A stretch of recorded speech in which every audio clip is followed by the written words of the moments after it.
A few days ago, I made a video on how dedicated drops are now going to work in Borderlands 4, and I thought I explained it in a way which was really clear and easy to understand, but whether it be through the way I worded it or visually in the video, I seem to have confused a few people.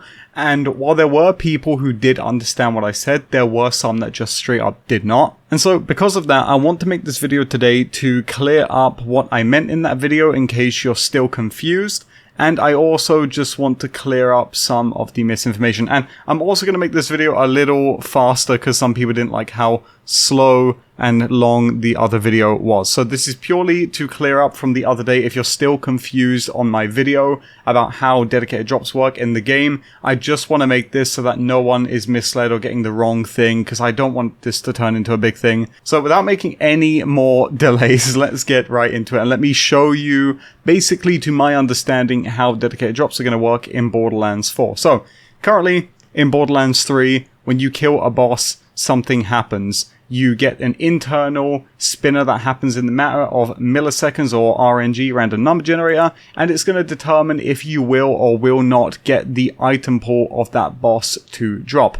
Now, that item pool can have one item, it can have two items, it can have three, it can have four, it can have seven. But in order to access those items, 99.9% of the time, you're going to have to go through the boss's item pool. And that can be 10%, as you see here. It could be 30%. It could be 50%. So now you have a 50%. And that is basically a common standpoint through the entirety of Borderlands 3. Now, I'm not going to get into how, you know, certain things can change with item pool expansions and whatnot, because that's modder talk. That's not something that the player has to worry about. But the problem with this system in Borderlands 3, at least, is that if a boss has, let's say, a 10% chance to drop the item pool and a 90% chance to not drop anything, let's say the item pool has 3 items, and let's visualize that now by saying we are now in the boss's item pool. So let's say that all 3 items are equally weighted within the drop pool, so they're all 33.3%, right? So you have an equal chance when you do get into the item pool, which was 10%, to now get one of 3 items. Why is this a problem? So this is a problem in Borderlands 3 because if you are directly farming one item, it can be a little frustrating, right? Like, you've got that 10% chance to hit the pool, you hit it, and then now you have to split between all of these weapons, and you might not actually get the Ripper. So over to Lootlemon, because this is where I feel I really made some misinformation in my last video, which was not my idea. So I was trying to give an example of how confusion could affect players, and I stupidly brought up Lootlemon, and it seems that it got misconstrued that Lootlemon's rates are not accurate. And that's just not the case. I know the guy who made Lootlemon, and a ton of work goes into the site, and the info you do get here is very safe and very reliable. So I apologize if in my last video, the way I worded it made it sound like Lootlemon wasn't accurate, because that's just not the case. Lootlemon is a very solid source of getting information from Borderlands in general, and even more so the loot system. So if you're ever worried or you're ever confused, Lootlemon is a solid place to know how the dedicated drop rates are going to work, because they put so much work in. Yo, post-production's Epic here. I just want to make a little insert into this video.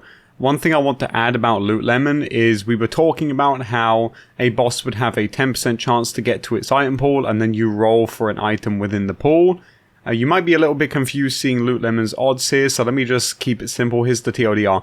Lootlemon does all of the math for you. You don't have to worry about the 10% and then the odds within the pool. Lootlemon will tell you your actual true chance, making it an even better way to get information on the game. So if you're confused about what we've been talking about so far, all you need to know is that Lootlemon is your best friend. They will do all of the work for you. Now, back to our spinner, and we're going to use a little more tech this time. So let's explain how drops are now going to work in Borderlands 4. We've been over that you could have a 10% chance to get the drop from an enemy, but then you're splitting items and you might get a drop eaten up, and, you know, maybe you wanted the Ripper, but you got the bouncing pair instead, and now you got to do another 10 runs to presumably roll the odds and get another item pool, right? So here's how it's changing in Borderlands 4. Let's reset the wheel. Now, in Borderlands 4, there is going to be, say for example, the exact same thing, 3 items in that item pool. However, what's now going to happen is they're going to have 3 spinners rolling concurrently when you kill the boss, and you as the player will have a chance to get all 3 of the items that previously it would have been a, hey, you're either going to get this, this, or this,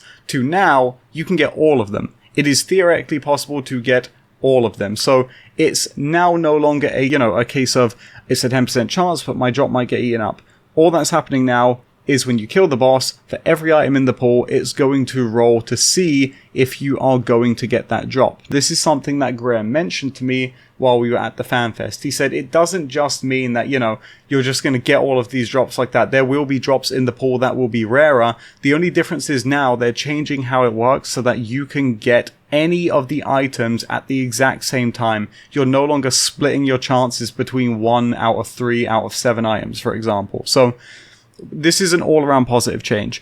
If you're still confused and you don't like the nerdy talk, that's totally fine, but what you need to know is that this is an all-around good change. So this is how I should have explained it in that video, and perhaps I maybe didn't give enough visual clarification, or maybe my wording confused people. Hopefully this is a lot easier to understand, and if you have any confusion about drops, you can ask in the comment section down below. But I wanted to make this video to just clear that up, because I feel like some people maybe got a little confused at the way I explained it, which is totally valid. So I do apologize for that, and hopefully this video clears that up. I hope you guys enjoyed, and yeah, thank you guys so much for watching, and I will check you all in the next one.